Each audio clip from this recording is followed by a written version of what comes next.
الله أكبر الله أكبر الله أكبر الله أكبر أشهد أن لا إله إلا الله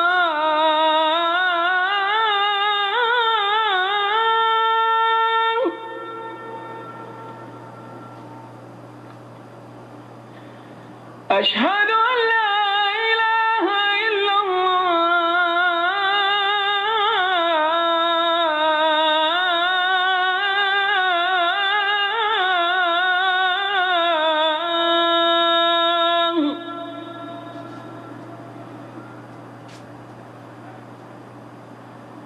أشهد أن محمدا رسول الله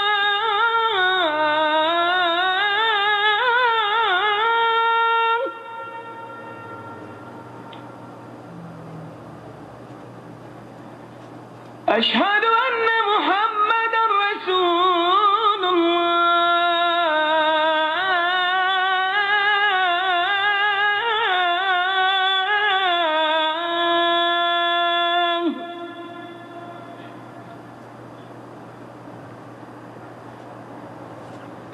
حي على الصلاة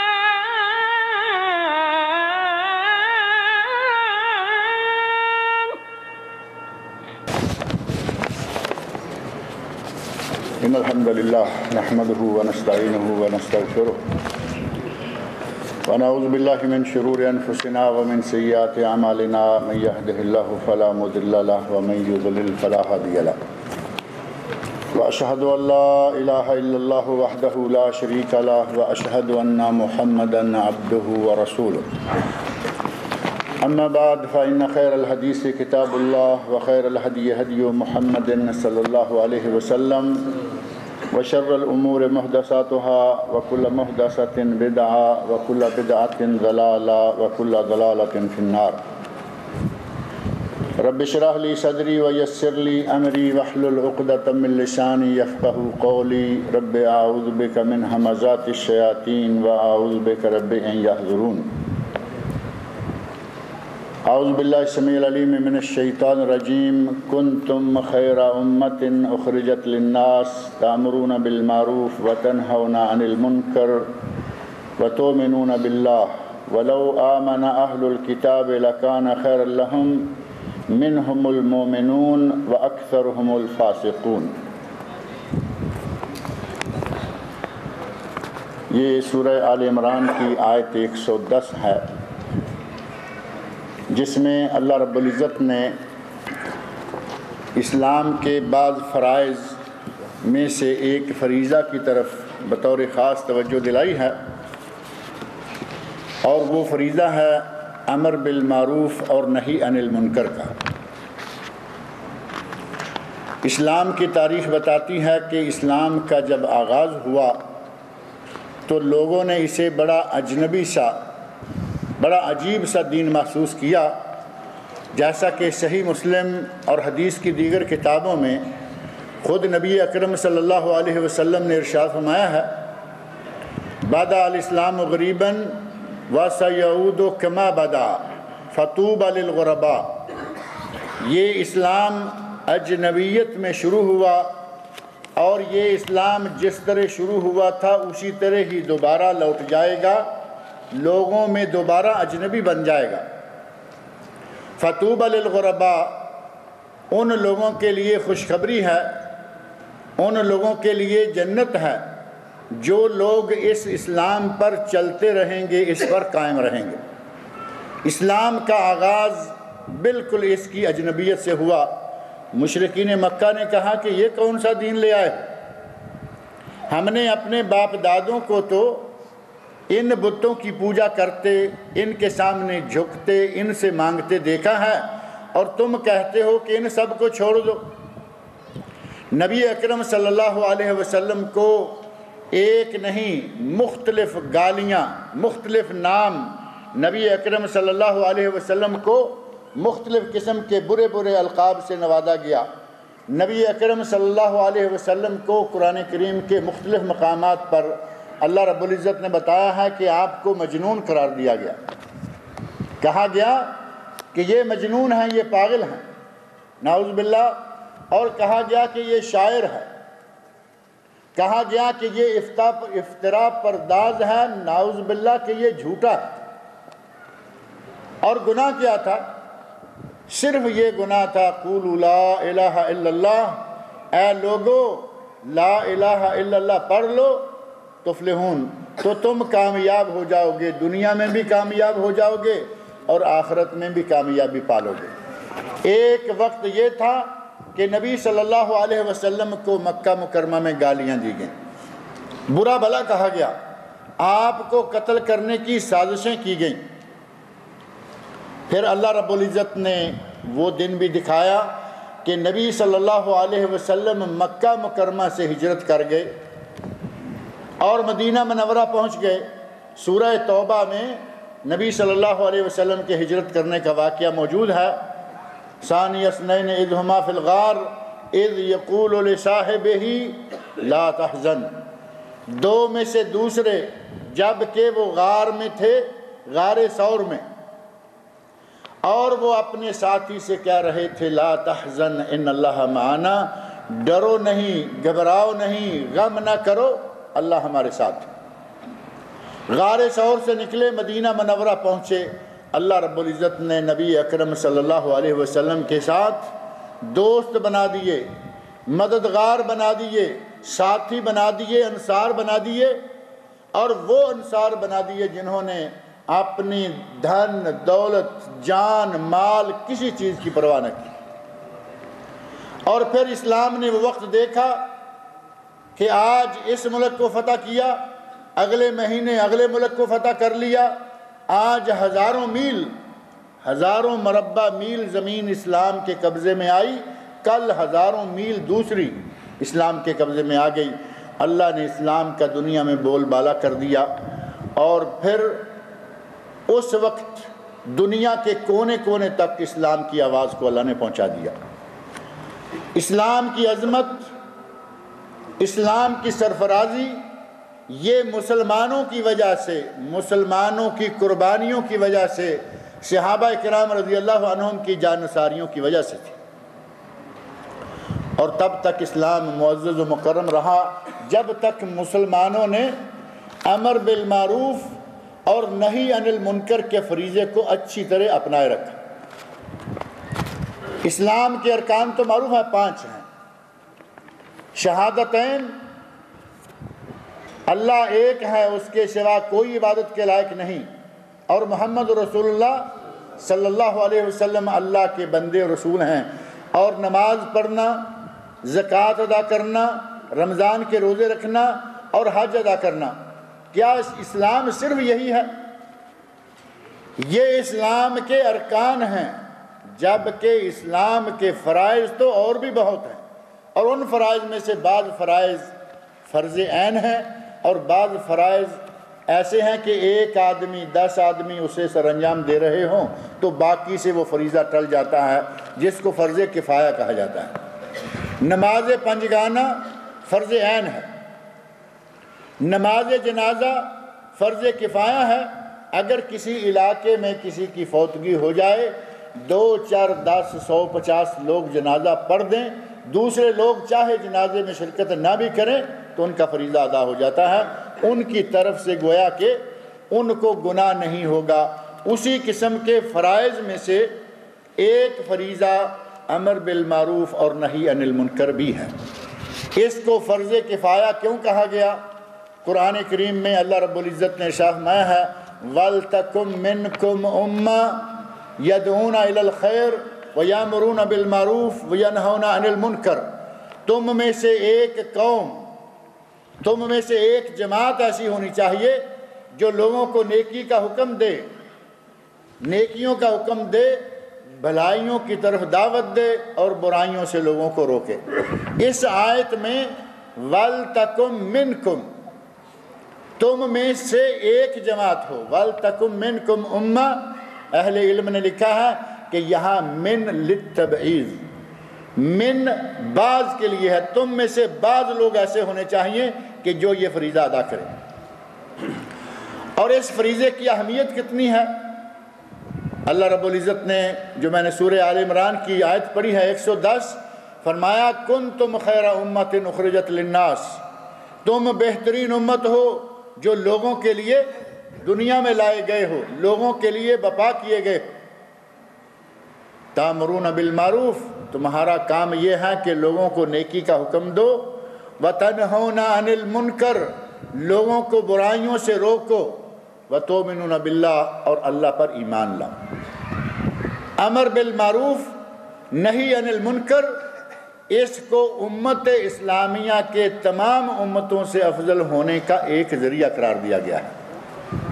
یہ عام سا فریضہ بھی نہیں ہے، بلکہ امت اسلامیہ اگر دوسری امتوں سے بہتر، اگر دوسری امتوں سے افضل اور ان سے اعلیٰ ہے تو اس کی وجہ یہ ہے کہ امت اسلامیہ کے لوگ امر بالمعروف اور نہی عن المنکر کا فریضہ ادا کرتے ہیں۔ اور اگر یہ فریضہ ادا نہ کریں، ایماندار ہیں لیکن اس فریضہ کو چھوڑ کر بیٹھ جائیں، تو جو خیریت، جو بھلائی، جو اس امت کو دوسروں سے افضل قرار دینے کا انعام دیا گیا ہے، وہ انعام چھن جائے گا، وہ انعام واپس ہو جائے گا۔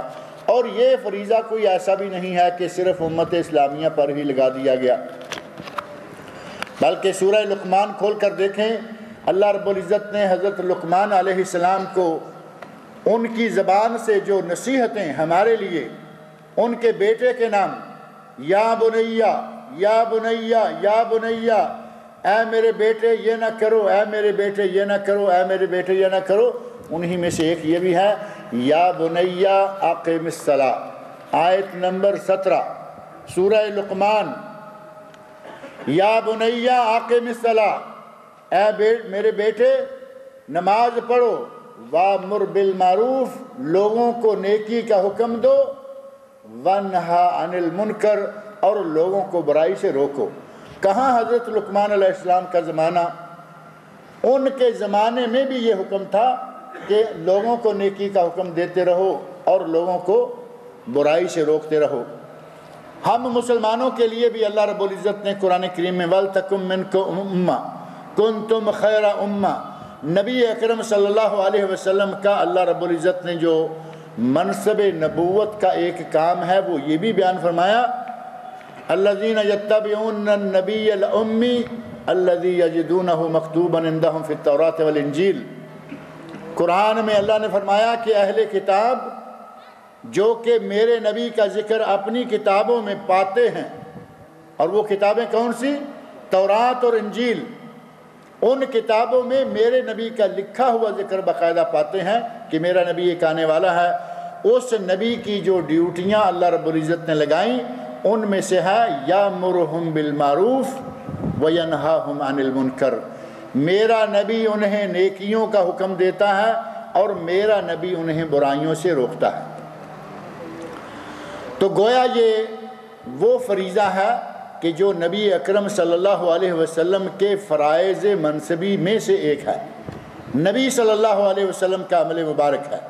دعوت اور تبلیغ کا کام یہ عام سا کام نہیں، عام سا فریضہ نہیں، بلکہ یہ فریضہ ہے جو اللہ رب العزت نے نبی صلی اللہ علیہ وسلم کے ذمہ لگایا اور آپ نے اس فریضے کو ادا فرمایا۔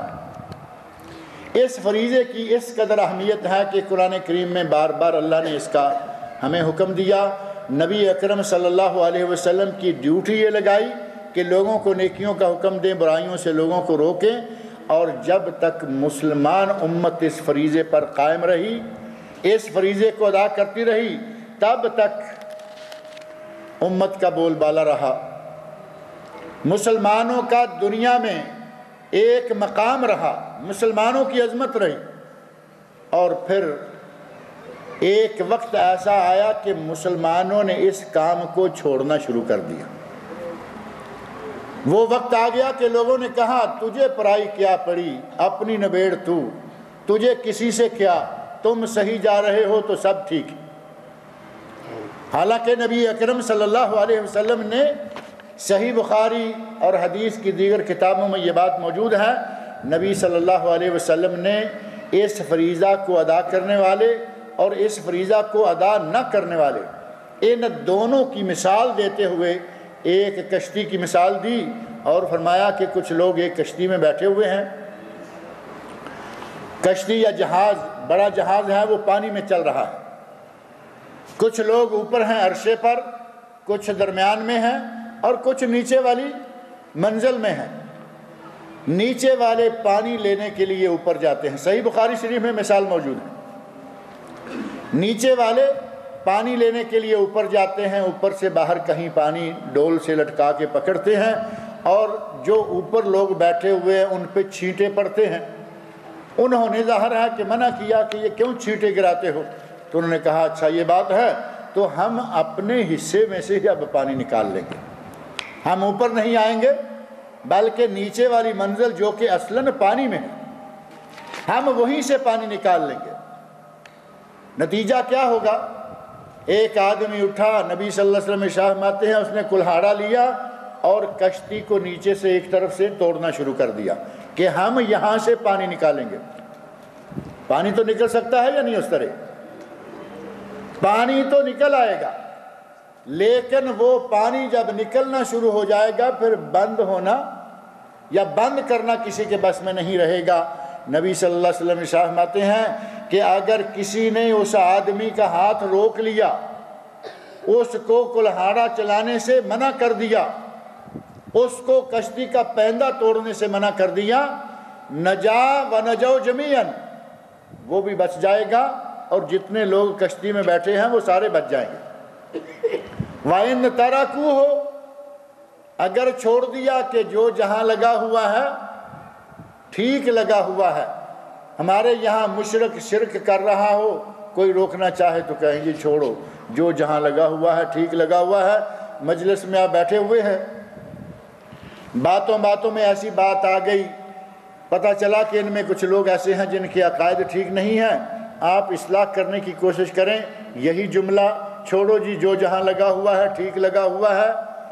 اب بتائیے کہ یہ آدمی جو کلہاڑا لے کر کشتی کو توڑنے لگا ہوا تھا، اگر سب کہیں کہ جو جہاں لگا ہوا ہے ٹھیک لگا ہوا ہے، اس کو کلہاڑی کے ساتھ کشتی توڑنے دیتے تو کیا باقی لوگ بچ جاتے؟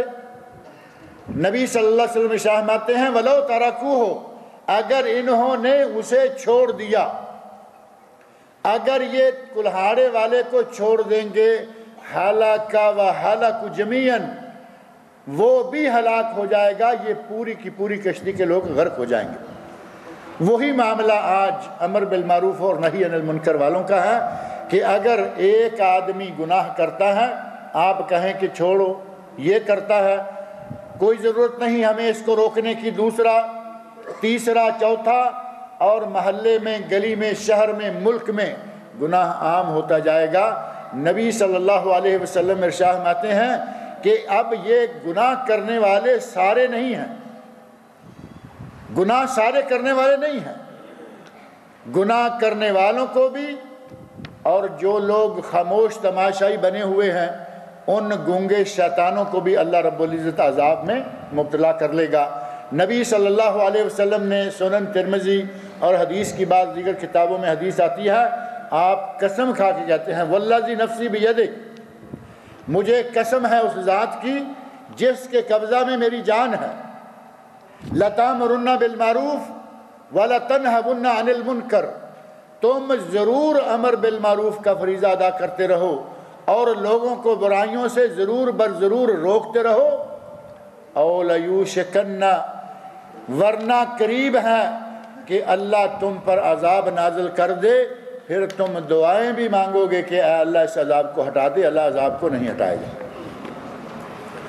اور یہاں اللہ رب العزت نے اس حدیث میں نبی صلی اللہ علیہ وسلم نے جو ہمیں بتایا کہ اللہ رب العزت ان لوگوں پر عذاب نازل نہیں کرے گا جو گناہ کر رہے، بلکہ عذاب عام ہو جائے گا، اس عذاب میں سب شامل ہو جائیں گے، جیسے گھن کے ساتھ، گیہوں کے ساتھ گھن پس جاتا ہے، گندم کے ساتھ ہی گھن بھی، اور گنے کے ساتھ ہی ڈیلا۔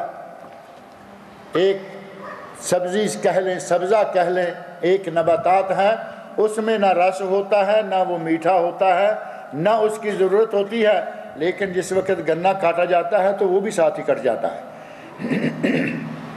جب اسے مل میں یا مشین میں داخل کیا جاتا ہے جس سے گنے کا رس نکلتا ہے، تو ساتھ ہی اس نباتات کا بھی تیا پانچا ہو جاتا ہے، وہ بھی کچلی جاتی ہے۔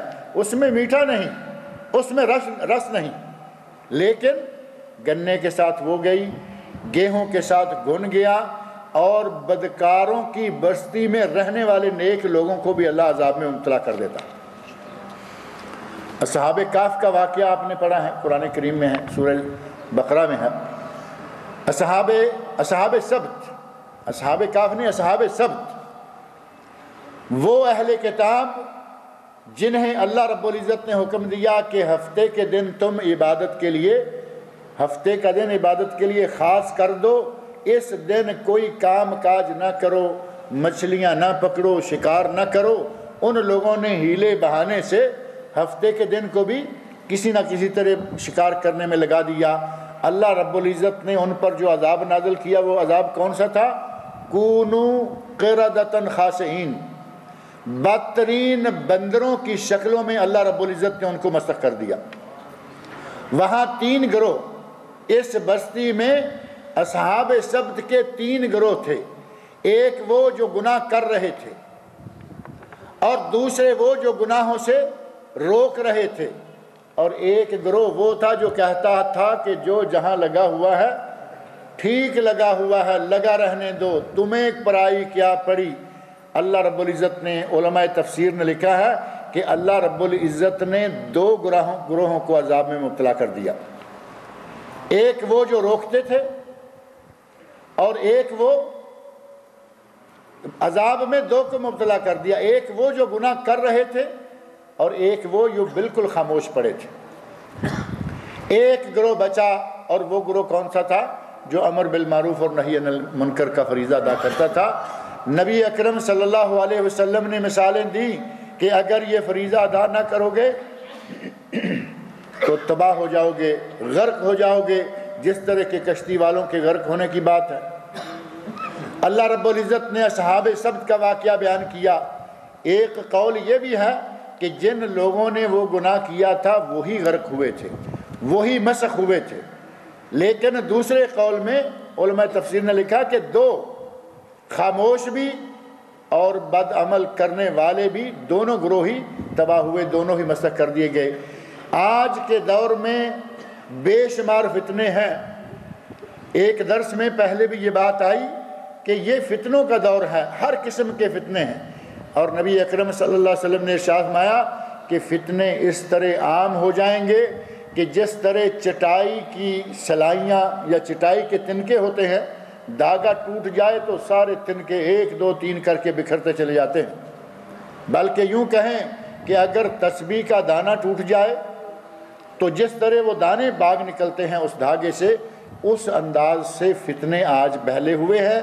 اور ان فتنوں میں سے ایک فتنہ امر بالمعروف اور نہی عن المنکر کو ترک کرنا، اور اس سے بڑا فتنہ ایک اور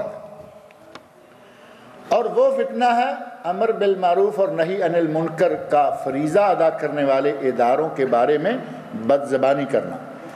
ایک تو یہ ہے کہ ہم ایک کام کرتے نہیں، ہمیں یہ توفیق نہیں کہ دعوت کا کام کریں، ہمیں یہ توفیق نہیں کہ امر بالمعروف اور نہی عن المنکر کا کام کریں، لوگوں کو تبلیغ کریں، ہمیں توفیق نہیں۔ اس پر دوسری مشکل یہ کہ جو لوگ یہ کام کرتے ہیں ان کے بارے میں بد زبانیاں کی جا رہی ہیں۔ آج کے دور میں دعوت کا کام کرنے والوں کے خلاف زبان درازیاں، اور زبان درازی کرنے کے لیے صرف ایک بہانہ چاہیے، ان کو صرف ایک بہانہ چاہیے۔ دیکھا کہ کسی عالم سے غلطی ہو گئی ہے، امر بالمعروف میں کام کرنے والے متوع جس کو کہتے ہیں، عالم ہیں، علماء ہیں، یا کم از کم دیندار لوگ ہیں، دیکھا کہ کسی جگہ کسی دیندار سے غلطی ہو گئی ہے کچھ لوگ وہ ہیں جو اپنی کلموں کو قیمتاً بیچ رہے ہیں۔ اخبارات میں مضمون لکھ دیا کہ امر بالمعروف اور نہی عن المنکر کے ادارے کی کوئی ضرورت نہیں ہے۔ غلطی کس نے کی؟ ایک آدمی نے، یا کہیں کبھی کسی سے غلطی ہو گئی، اخبارات میں مضمون آنا شروع ہو گئے کہ ہمیں اس ادارے کی کوئی ضرورت نہیں ہے، اس ادارے کو ختم کیا جائے، اس ادارے کو بند کیا جائے، اس کی کوئی اہمیت نہیں، اس کی کوئی ضرورت نہیں ہے۔ آپ اندازہ کریں کہ یہ وہ ایک ناسمجھوں والی، نادانوں والی بات ہے کہ کسی ہسپتال میں کسی ڈاکٹر سے غلطی ہو گئی، آپریشن غلط ہو گیا۔ ہوتا ہے یا نہیں آپریشن کبھی غلط؟ کبھی آپریشن غلط ہوتے ہیں، ڈاکٹروں پر کیس ہو جاتے ہیں، ڈاکٹروں کو باقاعدہ کبھی بلڈ منی دینا پڑتی ہے، چاہے اس کا بورڈ دے یا اس کا ہسپتال دے یا کفیل دے۔ اب غلطی ہو گئی ڈاکٹر سے، آپریشن غلط ہو گیا، کیا کہیں گے کہ یہ ہسپتال بند کر دیا جائے؟ کبھی کسی نے کہا ہے؟ نہیں کہتے۔ کبھی کسی نے کہا ہو کہ منسٹری آف ہیلتھ کی کوئی ضرورت نہیں ہے، اس منسٹری کو بند کر دیا جائے؟ کبھی نہیں کہتے۔ ایک مولوی سے غلطی ہو تو پورا ادارہ بند کر دو، اس کی ضرورت نہیں ہے۔ اور ڈاکٹروں سے غلطی ہوتی رہے، نہ ہسپتال کو بند کرنے کی نوبت آتی ہے، نہ وزارت صحت کو بند کرنے کے لیے کوئی کہتا ہے۔ اسی طرح وزارت التربیہ و تعلیم ہے، ایجوکیشن منسٹری ہے، ایجوکیشن منسٹری میں کام کرنے والے ٹیچروں سے بھی غلطیاں ہوتی ہیں یا نہیں؟ کبھی ایسا ہوتا ہے کہ استاد نے بچے کو مارا اور بچہ مر گیا، ایسے واقعات اخبارات میں آتے رہتے ہیں۔ بچے کو مارا، کہیں ایسی جگہ چوٹ لگ گئی، بچہ مر گیا، شاگرد فوت ہو گیا، شاگرد کا سر پھٹ گیا، شاگرد کو کوئی اور تکلیف ہو گئی۔ آج تک کبھی سنا ہے کہ ہمیں وزارت تعلیم کی ضرورت نہیں ہے، اس پوری وزارت کو بند کر دیا جائے؟ کبھی بھی اس حد تک نہیں سوچیں گے۔ لیکن جب کبھی موقع آ گیا مولویوں کا، جب کبھی کوئی موقع ہاتھ میں آ گیا کہ مولویوں کو پکڑ لیں، تو پھر کہیں گے کہ ایک مولوی کی غلطی نہیں، ان پورے لوگوں کو روک دو، ان کو بند کر دو، ان کے ادارے بند کر دو، ان کو یہ کر دو، ان کو وہ کر دو۔ امن و امان قائم کرنے والے ادارے موجود ہیں، اور یہ دنیا کے ہر ملک میں موجود ہیں۔ امن و امان کے اداروں میں قائم کرنے والے جو سپاہی ہیں، وہ سپاہی ہو، وہ انسپیکٹر ہو، وہ بہت بڑا کوئی عہدیدار ہو، کیا ان سے کبھی غلطی نہیں ہوتی؟ آج کل تو رشوت کا بازار گرم ہے، کیا یہ غلطی نہیں ہے؟ ہمارے علاقوں میں تو بعض دفعہ سننے میں آتا ہے کہ چوک پہ کھڑے سپاہی نے کسی کو روکا، گاڑی والے کو یا موٹر سائیکل والے کو لائسنس نکالو، اس نے جیب سے ایک سگریٹ نکال کر دیا، ایک سگریٹ صرف، یا سگریٹ کا پیکٹ سمجھ لے 5-10 روپے کی چیز، وہ نکال کے دیا اور اس نے کہا تم جاؤ۔ یہ ایک مثال۔ اور پیسے کھانے والے، ظلم و زیادتیاں کرنے والے، تحقیق کے نام سے لوگوں کو جان سے ختم کر دینے والے، اور انکاؤنٹر کے نام سے اپنی دشمنیاں نکالنے والے کتنے لوگ موجود ہیں۔ بری ہوئی ہے وزارت یہ داخلیہ، جس کا امن و امان کی ذمہ داریاں ہیں، لیکن لوگ مرتے ہیں، رشوتیں کھاتے ہیں، بدماشیاں ہوتی ہیں۔ کبھی کسی نے یہ نہیں کہا کہ اس وزارت کو بند کر دیا جائے۔ جیسے ہی باری آئی کسی بیچارے مولوی کی، مولوی بھی تو انسان ہوتے ہیں یا نہیں؟ مولوی بھی انسان ہوتا ہے، یہ بھی بشر ہیں، ان سے بھی غلطی ہو سکتی ہے۔ جب کسی بشری کوتاہی کے تحت کسی سے غلطی ہو گئی، انہوں نے کہا بس یہ وزارت، پوری کی پوری وزارت بند کر دی جائے، امر بالمعروف کے ادارے کی کوئی ضرورت نہیں ہے، نہی عن المنکر میں کام کرنے والوں کی کوئی ضرورت نہیں ہے۔ حالانکہ ان کی برکت سے اللہ رب العزت نے امت کو عظمت دیے رکھی، ان کی برکت سے آج بھی دنیا میں شر کم ہے تو ان کی برکت سے، دنیا میں خیر ہے تو ان کی برکت سے۔ آپ سنتے رہتے ہیں کہ پوری دنیا میں سے سب سے زیادہ امن و امان کس ملک میں ہے؟ سعودی عرب میں، اور یہ ادارہ سعودی عرب کے اندر قائم ہے۔ سب سے کم جرائم دنیا میں جس ملک میں ہو رہے ہیں وہ سعودی عرب ہے، کیونکہ امر بالمعروف نہی عن المنکر کا ادارہ قائم ہے، اور جو حکومت کے حاکم ہیں، سربراہ ہیں، مملکت کے لوگ ہیں، ان لوگوں نے قرآن کریم اور سنت رسول کو اپنا نظام بنایا ہوا۔ انہی چیزوں کا نتیجہ ہے کہ یہاں امن ہے، رات کو سفر کریں، دن کو سفر کریں، کوئی مشکل نہیں، کوئی پریشانی نہیں۔ اور پھر انہی امر بالمعروف اور نہی عن المنکر کے اداروں کی وجہ سے بے شمار شراب بنانے کے کارخانے پکڑے جاتے رہتے ہیں۔ یہ چیزیں آن دی ریکارڈ ہیں، اخبارات میں موجود ہیں۔ یہ ادارہ ہے تو یہ کام کرتے ہیں۔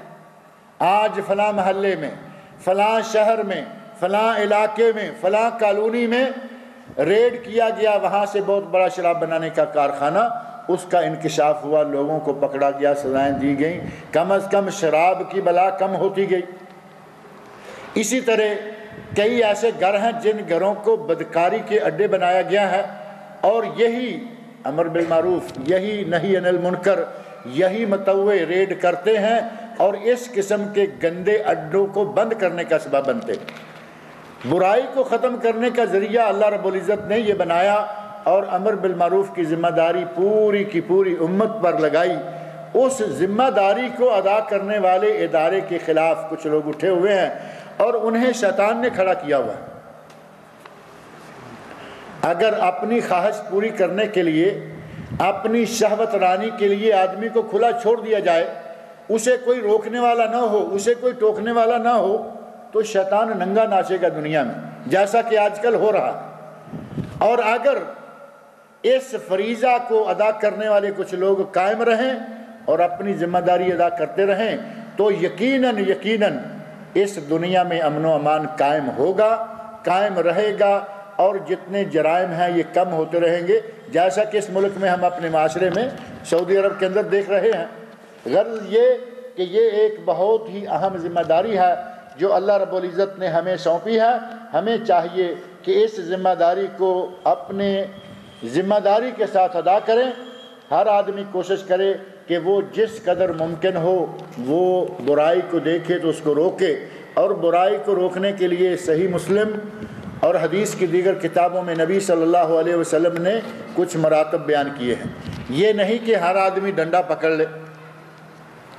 امر بالمعروف نہی عن المنکر کے ادارے کے پاس حکومت کی طاقت ہے، ہاتھ میں اسپیکر ہے، ہاتھ میں ڈنڈا ہے۔ آپ کو یہ معلوم ہے، صلاح والے تھوڑے کم ہو رہے ہیں لیکن ہیں الحمدللہ۔ ہاتھ میں ڈنڈا ہے، جس کو چاہیں دکان کھلی ہے پکڑ لیں، ڈنڈا مارتے ہوئے مسجد میں لے جائیں یا اپنے ادارے میں لے جائیں، لیکن یہ طاقت ہر کسی میں نہیں ہوتی۔ ان کے پیچھے سلطنت ہے، ان کے پیچھے حکومت ہے، اور معروف ہے ان اللہ یضع بالسلطان ما لا یضع بالقرآن۔ کبھی کبھی اللہ ڈنڈے سے وہ کام کروا دیتا ہے جو قرآن سے بھی نہیں کرواتا۔ ڈنڈے کی طاقت معروف ہے، لیکن نبی صلی اللہ علیہ وسلم نے یہ نہیں فرمایا کہ ہر موقع، ہر جگہ اور ہر وقت ڈنڈا ہی استعمال کرو، بلکہ اپنی طاقت کے مطابق ہر آدمی اپنی ذمہ داری پوری کرے۔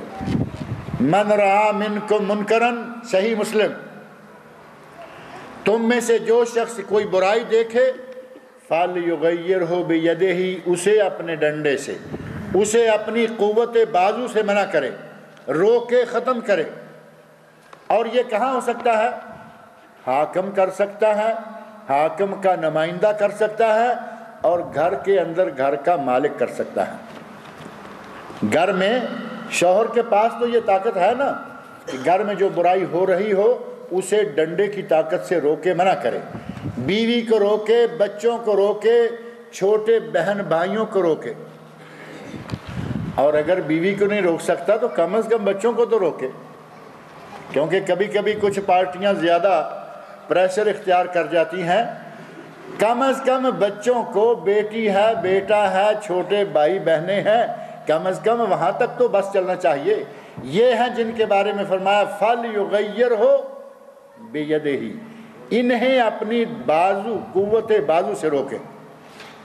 فَإِن لَّمْ يَسْتَطِعْ، اگر اتنا نہیں کر سکتے، گھر نہیں ہے، حکومت نہیں ہے، تو پھر کم از کم فَبِلِسَانِهِ فَإِن لَّمْ يَسْتَطِعْ فَبِلِسَانِهِ اپنی زبان سے ہی برا کہو کہ یہ برائی ہے، یہ چھوڑ دو، یہ منع ہے، یہ ناجائز ہے، نہ کرو۔ اور اگر کوئی اتنا بھی نہیں کر سکتا، ہاتھ سے نہیں روک سکتا، زبان سے نہیں روک سکتا، تو پھر فرمایا کہ کم از کم فَإِن لَّمْ يَسْتَطِعْ فَبِقَلْبِهِ کم از کم اپنے دل کے ساتھ ہی اس برائی کو برا سمجھو۔ وَذَلِكَ أَضْعَفُ الْإِيمَانِ یہ ایمان کا سب سے کمزور ترین درجہ ہے کہ کم از کم برائی کو برا تو سمجھیں، اور اگر برائی کو برا بھی نہ سمجھیں، اپنے ہاتھ سے برائی کو روکیں بھی نہیں، تو اس کا نتیجہ کیا ہوگا؟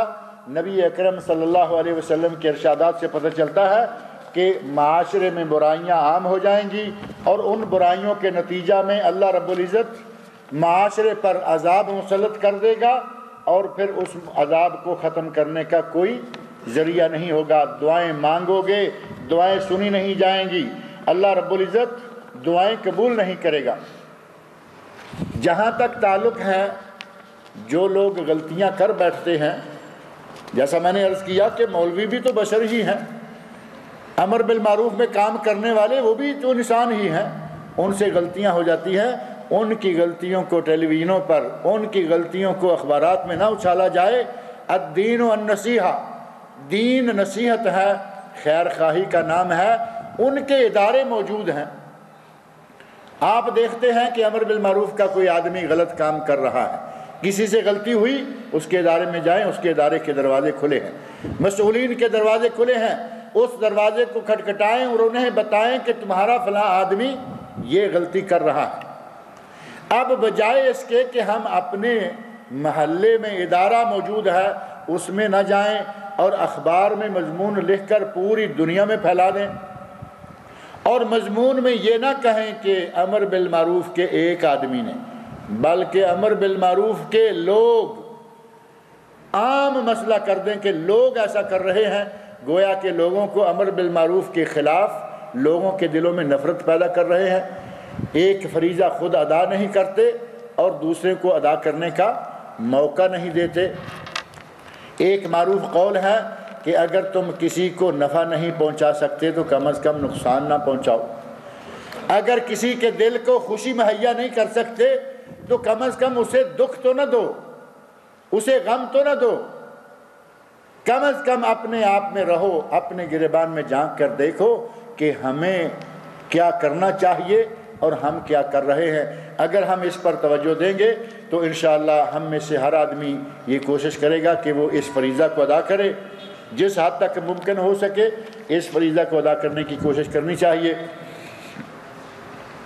اور پھر یہ بھی نہیں کہ اس فریضہ کو ادا کرنے کے لیے آپ کو بہت بڑی کسی یونیورسٹی کا فارغ ہونا ضروری ہے، آپ بہت بڑے علامہ ہوں گے تبھی یہ کام کریں گے۔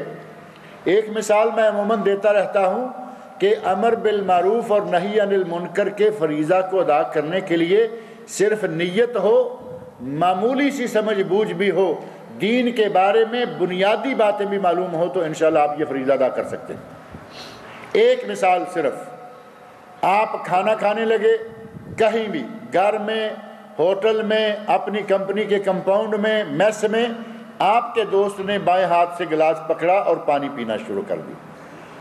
آپ کے لیے اب یہ میدان کھل گیا، آپ اس کو امر بالمعروف بھی کر سکتے ہیں، نہی عن المنکر بھی یہیں کر سکتے ہیں۔ اسے کہیے کہ بھائی ہم مسلمان ہیں، نبی صلی اللہ علیہ وسلم کے امتی ہیں، نبی صلی اللہ علیہ وسلم نے ہمیں حکم فرمایا ہے کہ دائیں ہاتھ سے کھاؤ، دائیں ہاتھ سے پیو، دائیں ہاتھ سے پکڑو، دائیں ہاتھ سے لو، دائیں ہاتھ سے دو، ہر چیز میں ہر موقع میں دایاں دایاں دایاں۔ اور ساتھ ہی آپ نے فرمایا فَإِنَّ الشَّيْطَانَ يَأْكُلُ بِشِمَالِهِ وَيَشْرَبُ بِشِمَالِهِ بائیں ہاتھ سے تو شیطان کھاتا اور پیتا ہے۔ اگر اچھے طریقے سے، بہتر انداز سے، ناصحانہ اور مشفقانہ انداز سے آپ سامنے کو یہ بات کہیں گے تو انشاءاللہ وہ بات بھی مانیں گا، آپ کا امر بالمعروف بھی ہو گیا کہ دائیں ہاتھ سے کھاؤ پیو، نہی عن المنکر بھی ہو گیا کہ بائیں ہاتھ سے کھانا پینا منع ہے۔ دونوں فریضے ایک وقت میں ادا کر دیے، اور نہ ہنگ لگی، نہ پھٹکڑی، اور ثواب چوکھا بے شمار۔ نہ اس میں کسی یونیورسٹی کے سرٹیفکیٹ کی ضرورت ہے، نہ اس میں کسی مدرسے کے فارغ ہونے کی، صرف نیت اچھی ہو، آپ کو یہ معلوم ہے کہ سنت یہ ہے کہ دائیں ہاتھ سے کھایا اور پیا جائے، بائیں ہاتھ سے کھانا پینا منع ہے، تو انشاءاللہ آپ کو اجر و ثواب بھی ہوگا اس فریضہ کی ادائیگی کا بھی، اور جو آدمی نیکی پہ لگ جائے گا اس کی نیکی کا بھی آپ کو ثواب ملتا رہے گا، کیونکہ الدال علی الخیر کفاعلہ، جس طرح جو کوئی کسی کو بھلائی کے کام کی طرف توجہ دلاتا ہے اور وہ کرنے لگتا ہے، اس کرنے والے کو بھی ثواب ہوگا، اور جب تک وہ کرتا رہے گا بتانے والے کو بھی ثواب ہوتا رہے گا۔ اللہ رب العزت مجھے اور آپ سب لوگوں کو قرآن کریم اور سنت رسول میں وارد اس فریضہ کو ادا کرنے کی توفیق عطا فرمائے۔ اللہ رب العزت ہماری غلطیوں کوتاہیوں کو معاف کرے۔ اللہ تعالیٰ مجھے اور آپ سب کو نیک عمل کی توفیق عطا فرمائے۔ یہ ایک بڑی خوبصورت سی کتاب آپ کو نظر آ رہی ہے۔ 14 فروری ابھی قریب ہی آ گئی ہے، جس کو ویلنٹائنز ڈے کہا جاتا ہے۔ یہ بدماشوں کا دن، یہ کہہ لیں، یہاں تو مولانا نے لکھا ہے یوم عاشقاں، لیکن دراصل یہ ہے یوم بدماشاں۔ یہ بدماشوں کا دن ہے جو 14 فروری آنے والا ہے۔ کافروں نے شروع کیا، مسلمان بھی اسی میں پھنسے ہوئے ہیں۔ اب کس کس بات کا رونا رویا جائے؟ ہر چیز، ہر موقع کافروں کی تقلید میں ہم اپنے آپ کو بڑا خوش پاتے ہیں۔ ابھی گلاب کے پھول، لال رنگ کے گلاب کے پھول اکٹھے کرنا شروع ہو جائیں گے، اصلی، نقلی، جعلی، مختلف قسموں کے، اور وہ پھول پھر صرف میاں بیوی کبھی آپس میں دیں تو شاید کوئی آدمی مان ہی لے کہ چلو بھائی یہ سال کے بعد ایک دن اپنی محبت کا اظہار کر لیتے ہیں کہ یہ لو پھول، میں تمہیں پیار کرتا ہوں۔ حالانکہ یہ کام تو ہر وقت کرنے والا ہے۔ بیوی کو ہر وقت احساس دلائے، بیوی کو ہر وقت معلوم ہونا چاہیے کہ میرا شوہر مجھ سے پیار کرتا ہے، کیونکہ یہ تو ہماری مردوں کی ذمہ داری ہے اور یہ اللہ رب العزت کی طرف سے دی ہوئی نعمت ہے۔ لیکن یہ کام بیویوں کے ساتھ کم اور غیر محرم لڑکیوں کے ساتھ زیادہ کیا جاتا ہے۔ اس لیے میں کہہ رہا ہوں کہ یہ یوم بدماشاں ہے، یوم عاشقاں بھی نہیں ہے۔ اس دن کی مناسبت سے اس کے بارے میں فتاویٰ وغیرہ اس کتاب میں موجود ہیں، اور یہ کتاب باہر موجود ہے۔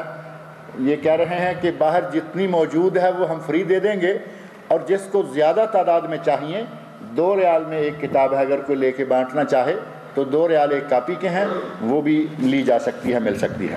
اور ایک ساتھ اور بات لکھی ہے کہ کسی صاحب کے پاس ایک نئی مسجد کی تعمیر کے لیے کچھ رقم ہے، لیکن اس مسجد کی تعمیر ابھی ملتوی کر دی گئی ہے۔ کیا جمع شدہ رقم کسی دوسری مسجد کے لیے خرچ کی جا سکتی ہے؟ اگر تو صرف ملتوی کی گئی ہے تو اس رقم کو محفوظ رکھیں، آج نہیں اگلے ہفتے، اگلے مہینے، 6 مہینے بعد اگر اس کا موقع آنے والا ہے تو وہ پیسے اسی مسجد کے لیے رکھیں، اسی علاقے میں مسجد بنائیں۔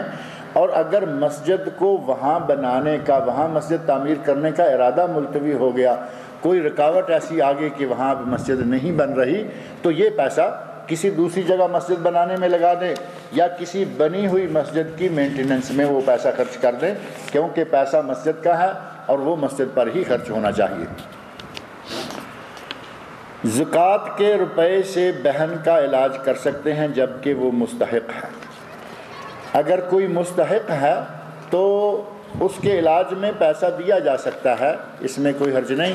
لیکن اگر کچھ لوگ ایسے ہیں جو آپ کے رشتہ داروں میں ہی ہیں، وہ بھوکے مر رہے ہیں، اور بہن کے علاج کے لیے آپ سارا پیسہ خرچ کر دیں تو یہ شاید مناسب نہ رہے۔ بہن کے علاج کے لیے بھی کچھ دے دیں، اور جو بھوکے مرنے والے ہیں، علاج کی بجائے سب سے زیادہ زکوٰۃ کے مستحق بھوکے ہیں، جن کے پاس کھانے کو نہیں، جن کے پاس پہننے کو نہیں، زیادہ کوشش کر کے ان کو پیسہ پہنچانا چاہیے۔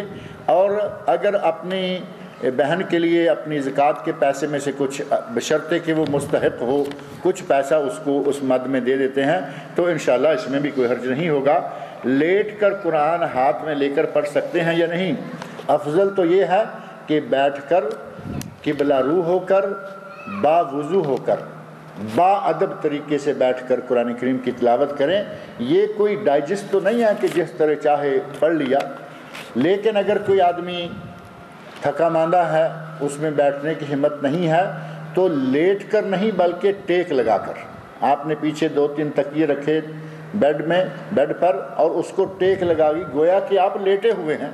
اس حالت میں اگر آپ قرآن پڑھتے ہیں، آپ کی ٹانگیں آگے کو کھلی ہوئی ہیں، اوپر کمبل پڑا ہوا ہے، تو انشاءاللہ کوئی حرج نہیں۔ لیکن اگر آپ کہیں کہ آپ پوری طرح تکیے پہ لیٹے ہوئے ہیں، قرآن مجید لیے ہوئے ہیں، تو پھر اس وقت آپ قرآن کریم کو چھوڑ دیں۔ جب ذرا ہمت ہوگی تو اس وقت تلاوت کر لینا، کیونکہ یہ کلام مقدس ہے، کلام الہی ہے، اس کے لیے ادب و احترام بھی ایک چیز ہے۔ ہمارے بھائی ریاض صاحب کو کوئی بیماری ہے اور معلوم نہیں یہ کون سی بیماری ہے، براہ کرم دعا کریں کہ ہمارے بھائی کو مکمل شفا، دعا کریں کہ اللہ رب العزت ریاض صاحب کو شفائے کاملہ و عاجلہ عطا فرمائے۔ جو بھی بیماری ہے اللہ رب العزت ان کی بیماری کو دور کرے۔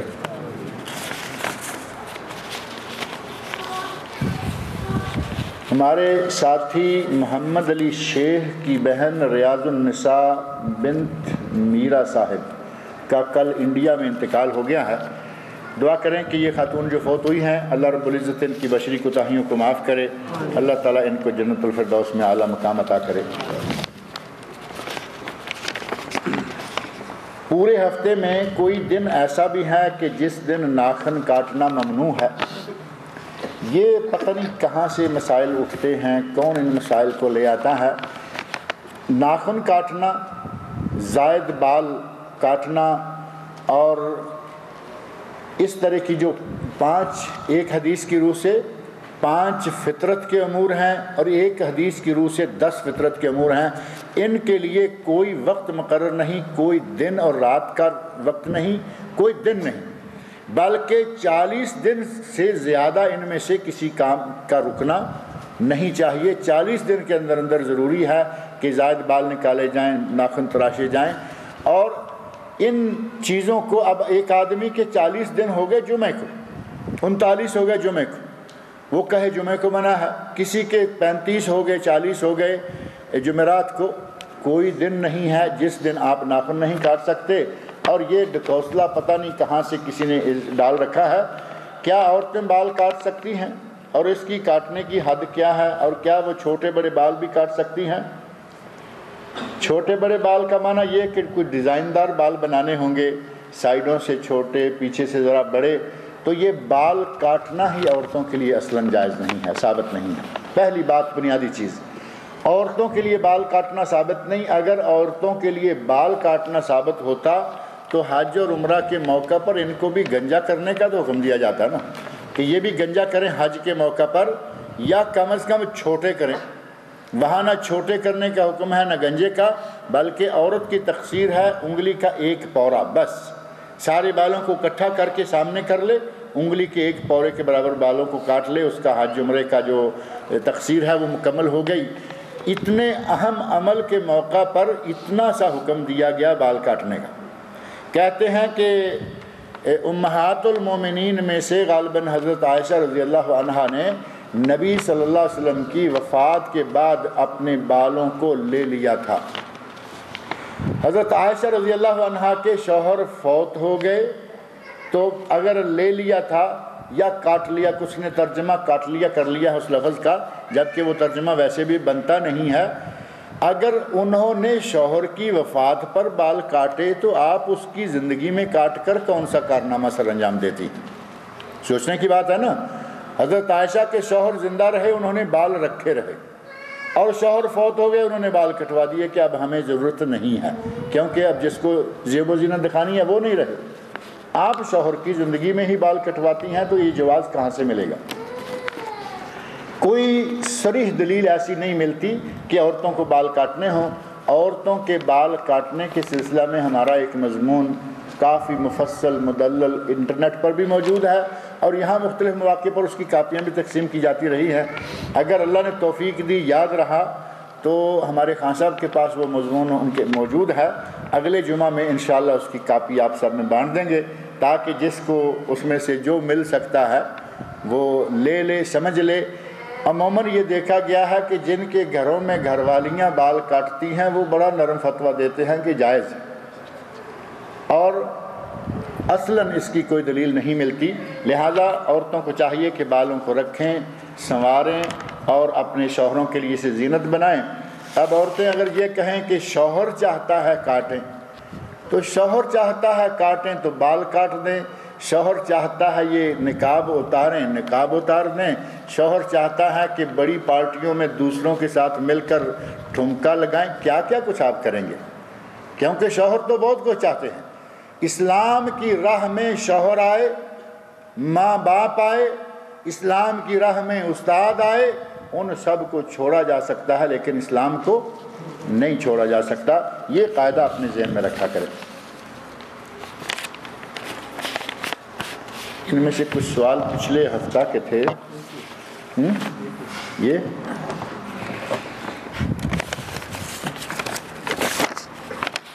پچھلے سے پچھلے ہفتہ میں ان کو میں سامنے اس لیے لا رہا ہوں کہ شاید ہمیں کچھ روکنے پڑے، سوال کافی سارے ہو گئے درمیان کی چھٹی کی وجہ سے۔ مسجد میں سنت مؤکدہ نماز کوئی پڑھ رہا ہو اور اتنے میں فرض نماز کی اقامت ہو جائے اور نمازی اپنی سنت چھوڑ کر فرض میں شامل ہو جائے تو کیا فرض نماز ختم ہو جانے کے بعد اپنی سنت مؤکدہ اس کو دہرانی ہے؟ اسی طرح نوافل اور غیر مؤکدہ سنت کے لیے کیا حکم ہے جب وہ فرض کی جماعت کی خاطر توڑ دی گئی ہوں؟ اگر کوئی دلیل ہو تو پیش کر دیجئے۔ نبی اکرم صلی اللہ علیہ وسلم ارشاد فرماتے ہیں لا صلاۃ اذا اقیمت الصلاۃ الا التي اقیمت لها، جب فرض کی اقامت ہو جائے تو اس وقت اس فرض کے سوا دوسری کوئی نماز نہیں ہوتی، وہ سنت مؤکدہ ہو، سنت غیر مؤکدہ ہو، چاہے نفل ہو، چاہے کوئی بھی رکعتیں ہیں، جب جماعت کھڑی ہو جائے، اقامت ہو جائے تو اس کے بعد یہ سنتیں، یہ نوافل نہیں ہوتے، اور اگر کوئی پڑھ رہا ہے تو اس کے لیے ضروری ہے کہ اس کو وہیں سٹاپ کرے اور جماعت میں شامل ہو جائے۔ نفل اور عام سنتیں وہ پڑھنا چاہے اس کی مرضی، نہ پڑھنا چاہے اس کی مرضی، کیونکہ یہ نفل ہے۔ اور جہاں تک سنن مؤکدہ ہے، ظہر کی پہلے 4 یا کم از کم 2، فجر کی پہلی 2، مغرب کی تو آتی ہی بعد میں ہے، عشاء کی بعد میں آتی ہیں، ظہر اور فجر کی یہ اگر چھوٹ جاتی ہیں جماعت کی وجہ سے تو ظہر کی کم از کم 2 رکعتیں بعد میں پڑھ لیں، اور اسی طرح ہی فجر کی 2 رکعتیں ضرور پڑھ لیں۔ اور نبی صلی اللہ علیہ وسلم سے یہ ثابت ہے کہ ایک صحابی نے فجر کی سلام پھرنے کے بعد اٹھ کر 2 رکعتیں پڑھنا شروع کی، نبی صلی اللہ علیہ وسلم نے ارشاد فرمایا الصبح 4، کیا فجر کی نماز 4 رکعتیں ہو گئی ہے؟ یعنی 2 تو تم نے ہمارے ساتھ پڑھ لی، اب 2 اور پڑھی ہیں۔ تو وہ صحابی کہتے ہیں نہیں یا رسول اللہ، میں مسجد میں آیا، جماعت کھڑی تھی، میں جماعت میں شامل ہو گیا، لہٰذا اب میں بعد میں وہ 2 سنتیں پڑھ رہا ہوں۔ ایک نہیں کئی احادیث میں کئی واقعات موجود ہیں کہ نبی صلی اللہ علیہ وسلم کی موجودگی میں صحابہ نے فجر کی سنتیں بعد میں پڑھی ہیں اور آپ نے انکار نہیں فرمایا، منع نہیں کیا، لہٰذا وہ جائز ہے۔ ہمارے لوگ اس وقت سنتیں نہیں پڑھتے، پہلے پہنچتے نہیں، بعد میں پڑھتے نہیں، ایک چور دروازہ نکال لیا ہے کہ جماعت کھڑی ہے اور یہ سنتیں پڑھ رہے ہیں، کہتے نہیں میں تو ستون کے پیچھے کھڑا تھا۔ اب ستون بھی تو مسجد کا ہی ہے نا، کونے میں کھڑے ہیں، حجرے میں کھڑے ہیں، جہاں تک مسجد ہے وہ مسجد ہی ہے۔ اس مسجد میں فرض کی جماعت کھڑی ہو جائے تو کوئی سنت اور کوئی نفل نہیں ہوتا۔ نبی اکرم صلی اللہ علیہ وسلم جب خواب میں اپنے ساتھیوں کے ہمراہ خانہ کعبہ میں عمرہ ادا کرتے ہوئے دیکھا تھا، نبی صلی اللہ علیہ وسلم نے جب خواب میں اپنے ساتھیوں کے ہمراہ، صحابہ کرام کے ہمراہ خانہ کعبہ میں عمرہ کرتے ہوئے دیکھا تھا اور اس کی ادائیگی کے لیے 1400 صحابہ کرام کے ساتھ عمرے کی نیت سے گئے تھے، تو ساتھ میں قلادہ پڑے ہوئے قربانی کے جانور ساتھ کیوں لے گئے تھے؟ کیا عمرے کے لیے بھی قربانی دینا لازم تھی؟ وضاحت کیجئے۔ یہ ساری بات پہلے آپ وضاحت کیجئے کہ یہ خواب میں کیا دیکھا تھا اور کس کا، یہ غالباً یہ صلح حدیبیہ کا واقعہ ہے۔ بہرحال یہ کہ اس میں جو خواب کا سلسلہ آپ نے ذکر کیا ہے میں نہیں سمجھا، اگلے مرتبہ آپ اس کو واضح کریں، انشاءاللہ العزیز اس کی وضاحت کریں گے۔ نماز توڑنے کا صحیح طریقہ کیا ہے؟ نماز توڑنے کے سلسلہ میں یہ ہے کہ جب جماعت کھڑی ہو جائے تو ایک تو معروف ہے کہ وہیں سٹاپ کر دیں، ختم ہو گیا، آپ آگے بڑھ جائیں، آگے جماعت کھڑی ہے آگے چلے جائیں۔ جماعت کے کھڑی ہوتے اور آپ کی نیت کرتے ہی جماعت ختم ہو گئی۔ اور ایک مروج طریقہ، معروف طریقہ یہ ہے کہ جہاں آپ ہیں وہیں السلام علیکم ورحمۃ اللہ، السلام علیکم ورحمۃ اللہ، اور نماز سے نکل جائیں۔ علامہ ابن باز رحمۃ اللہ علیہ کا اس سلسلہ میں ایک فتویٰ ہے جو ریٹن میں مجھے نہیں ملا، مجھے کسی نے زبانی بتایا کہ انہوں نے فرمایا ہے کہ جب تک نماز مکمل نہ ہو سلام پھیرنے کا کوئی معنی ہی نہیں ہے۔ جب تک 2 رکعتوں کی نیت کی ہے 2 رکعتیں پوری پڑھیں، اتحیات بیٹھیں، پھر سلام پھیریں۔ جب درمیان میں توڑنی ہے تو پھر سلام ولام کی کوئی ضرورت نہیں ہے، آگے بڑھ جائیں اور جماعت میں شامل ہو جائیں۔ یہی طریقہ ہے جماعت نماز سے نکلنے کا۔ اب یہ پرچیاں کافی ساری ہیں اور وقت جو ہے وہ میرے خیال ہے ہمارا ہو گیا ہے، 1:15 ہو رہے ہیں۔ انشاءاللہ العزیز یہ پرچیاں ہم اپنے بھائی کو دے جاتے ہیں، اگلے جمعہ اس کا جواب دیں گے۔ اللہ رب العزت مجھے اور آپ سب لوگوں کو نیک